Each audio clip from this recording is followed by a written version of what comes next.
নমস্কার বন্ধুরা, যোজনা হেল্প বাংলা চ্যানেলের আরেকটি নতুন ভিডিওতে আপনাদের সকলকে স্বাগত জানাই।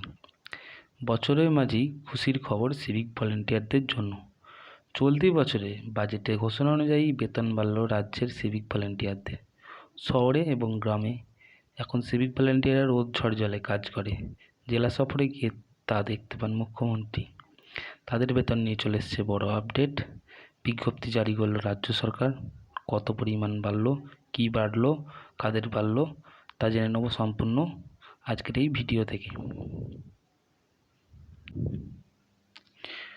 রাজ্যবাসীর জন্য বরাবর সাহায্যের হাত বাড়িয়ে দিয়েছেন মুখ্যমন্ত্রী মমতা বন্দ্যোপাধ্যায়। চাকরির অবস্থা খারাপ হলেও এনেছেন একের পর এক সরকারি প্রকল্প। আর এবার 2024-এর সদ্য সমাপ্ত লোকসভা নির্বাচনে বিপুল ভোটে জয়লাভ করার পর রাজ্যের সিভিক ভলেন্টিয়ারদের দৈনিক মজুরি বৃদ্ধি করলেন মুখ্যমন্ত্রী মমতা বন্দ্যোপাধ্যায়। সোমবার নবান্নর তরফ থেকে একটি সরকারি বিজ্ঞপ্তি দিয়ে জানানো হয়েছে, এবার থেকে ভিলেজ পুলিশ সিভিক ভলেন্টিয়ারদের দৈনিক মজুরি বাড়বে 34 টাকা।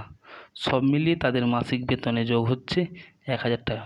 তাহলে তাদের মাসিক বেতনে মোট কত বাড়ছে? 1000 টাকা।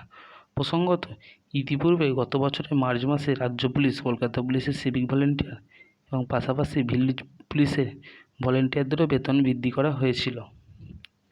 প্রসঙ্গত, বাজেট অধিবেশনে রাজ্যের মন্ত্রী চন্দ্রিমা ভট্টাচার্য জানিয়েছিলেন, এই খাতে মোট 180 কোটি টাকা বরাদ্দ করেছে রাজ্য সরকার।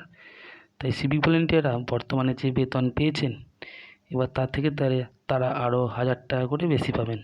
এই বছরের শুরুতেই নবান্নের তরফ থেকে সিভিক ভলেন্টিয়ারদের বোনাস বৃদ্ধির কথা ঘোষণা করেছিল মমতা সরকার। সেবার জানানো হয়েছিল, রাজ্যের সিভিক ভলেন্টিয়াররা বোনাস হিসেবে প্রত্যেকে 5300 টাকা করে পাবেন। আগে এই সিভিক ভলেন্টিয়াররা মাত্র 2000 টাকা করে বোনাস পেতেন। উল্লেখ্য, প্রায় 4 বছর আগে 2020 সালের 8ই সেপ্টেম্বর থেকে এই নিয়ম চালু হয়েছিল। 2023 সালে পর্যন্ত সিভিক ভলেন্টিয়াররা ওই একই পরিমাণ বোনাস পেয়েছেন। তবে চলতি বছর থেকে সিভিক ভলেন্টিয়ারদের এই বোনাসের পরিমাণ বৃদ্ধি পেয়েছে। তো সিভিক ভলেন্টিয়ারদের বেতন বৃদ্ধি নিয়ে এই ছিল আপডেট। ভিডিওটা যদি ভালো লাগে অবশ্যই চ্যানেলটি সাবস্ক্রাইব করবেন এবং পাশে থাকবেন। ধন্যবাদ।